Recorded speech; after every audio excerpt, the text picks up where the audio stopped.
રહ્યા છો Vadodara 24 hours news. હવે જોઈએ અગત્યના સમાચાર। પહેલગામમાં મૃત્યુ પામનાર લોકોને મંગળ બજાર વેપારી એસોસિએશન દ્વારા સંપૂર્ણ બજાર બંધ પાડી શ્રદ્ધાંજલિ આપવામાં આવી। 22 એપ્રિલના રોજ જમ્મુ કાશ્મીરના પહેલગામમાં આતંકવાદી હુમલામાં નિર્દોષ ભારતીય પર્યટકો પર ગોળીબાર કરવામાં આવ્યો હતો, જેમાં 27 લોકોએ પોતાના જીવ ગુમાવ્યા। આતંકવાદી હુમલાના વિરોધમાં આજે વડોદરાના 4 દરવાજા અને મંગળ બજાર સહિતના બજારો બંધ રાખવામાં આવ્યું। વડોદરા શહેરના મંગળ બજાર, પૂર્વ વિભાગ, પશ્ચિમ વિભાગ, વાસણ બજાર, મુનશી ખાચા, કલા મંદિર ખાચા, પદ્માવતી શોપિંગ સેન્ટર, 4 દરવાજા, લારી પથારા એસોસિએશન અને જૂના વડોદરાના આસપાસના તમામ દુકાનદારો દ્વારા સ્વેચ્છાએ બજારો બંધ રાખવામાં આવશે અને હુમલામાં માર્યા ગયેલા નાગરિકોને શ્રદ્ધાંજલિ અર્પણ કરાઈ।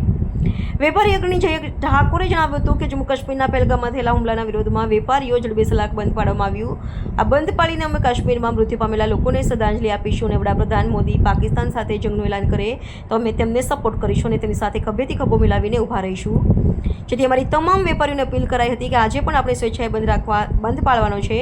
વેપારી સુશીલ અગ્રવાલે જણાવ્યું હતું કે જમ્મુ કાશ્મીરમાં થયેલા આતંકી હુમલાના વિરોધમાં આવતીકાલે તમામ વેપારીઓ બંધ પાડવાના છે, તેમાં અમારું પણ સમર્થન આપવામાં આવ્યું હતું। આજરોજ મંગળ બજાર વેપારી મહાજન મંડળ પૂર્વ વિભાગ, પશ્ચિમ વિભાગ, મુનશી ખાચા એસોસિએશન, કલા મંદિરનો ખાંચો, વાસણ બજાર, પદ્માવતી શોપિંગ સેન્ટર અને સમગ્ર લારી પથારા એસોસિએશન છે, સર્વે વેપારીએ એક સાથે મળીને આ બંધ કર્યું છે।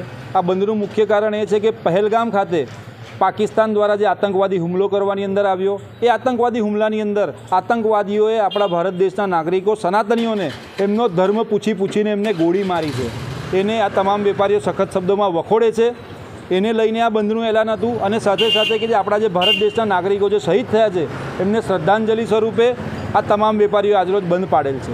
એની સાથે જ અમારા તમામ એસોસિએશન, તમામ વેપારી ભાઈઓની માનનીય વડાપ્રધાન શ્રી નરેન્દ્ર મોદી સાહેબને અપીલ છે કે પાકિસ્તાન સાથે ઘણી બધી વાર યુદ્ધ થઈ ચૂક્યું છે, હર હંમેશ ભારતનો વિજય થયો છે ને અમને અમારી આર્મી, નેવી, એરફોર્સ પર દરેક ભારતીયને ગર્વ છે।